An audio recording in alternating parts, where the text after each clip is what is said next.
मनसेच्या धुळे जिल्हा मध्यवर्ती संपर्क कार्यालयाचे उद्घाटन. महाराष्ट्र नवनिर्माण सेनेच्या धुळे जिल्हा मध्यवर्ती संपर्क कार्यालयाचे उद्घाटन आज दिनांक 6 ऑगस्ट 2026 रोजी सकाळी 10 वाजता क्युमेन क्लब या ठिकाणी संपर्क कार्यालयाचे राजगड या संपर्क कार्यालयाचे उद्घाटन करण्यात आले. उद्घाटक म्हणून माजी आमदार तथा संपर्क नेते प्रकाशजी भोईर यांच्या हस्ते व राज्य उपाध्यक्ष कैलास कदम यांच्या प्रमुख मार्गदर्शनात सदर उद्घाटन करण्यात आले. तर यावेळी राज्य सचिव महिला सेना सौ प्राचीताई कुलकर्णी, जिल्हाध्यक्ष दुष्यंतराजे देशमुख यांचे प्रमुख उपस्थितीत पार पडले.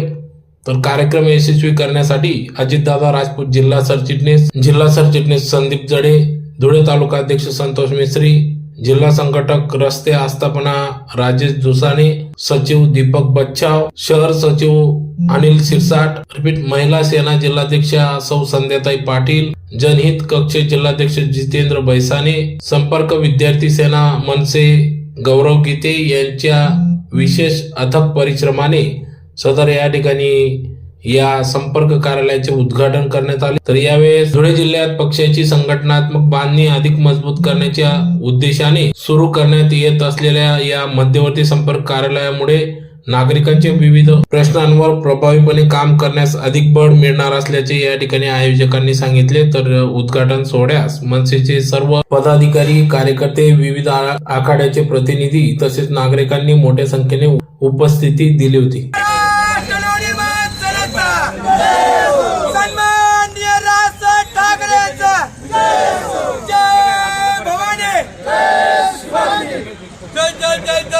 शिवाजी जय जय जय जय जय महाराष्ट्र नवनिर्माण सेनेचा सन्माननीय राजसाहेब ठाकरे यांचा.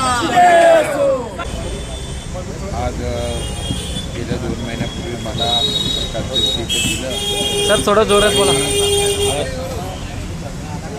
त्या संपर्क अध्यक्षाचा मला जे 2 महिन्यापूर्वी दिलं, त्यानंतर मागच्या वेळेस आढावा बैठक झाली. त्यानंतर आपले सर्व पत्रकार बंधू मला आपण आपली भेट झाली होती. त्यानंतर मी आपल्याला बोललेलो की लवकरच सगळे एकत्र येऊन चांगल्या प्रकारचं एक काम सुरू होईल धुळ्यामध्ये. आणि आज त्याचं एक प्रचिती आज तुम्हाला दिसली असेल की आज धुळ्याचं जे संपर्क कार्यालय मुख्य बसण्याचं एकत्रित येण्याचं ठिकाण आज तयार झालं आहे. त्याबद्दल ज्या ज्या पदाधिकाऱ्यांनी, जिल्हाध्यक्ष असतील, महाराष्ट्र प्रदेश उपाध्यक्ष असतील, शहराध्यक्ष असतील किंवा इतर सगळ्या पदाधिकाऱ्यांनी खूप अभिनंदन करतो. आणि या कार्यालयातून जनसेवेचं काम निश्चितपणे होईल आणि धुळा आता वेगळा, महाराष्ट्र नवनिर्माण वेगळ्या प्रकारे धुळ्यामध्ये काम करताना आपल्याला निश्चितपणे दिसेल. सर तुम्ही मागच्या कसं असतं, फेरबदल हे करायचे असतात, विशेष नाही. मागच्या वेळेस तुम्हाला बोललो, परंतु सगळ्या गोष्टींचा आढावा घेऊन लगेच आज आलं आणि उद्या निर्णय घेतला असं व्हायला नको. प्रत्येकाला प्रत्येकाची बाजू मांडण्याचं एक संधी दिली पाहिजे. प्रत्येकाला एक एक संधी पुन्हा एक दिली गेली.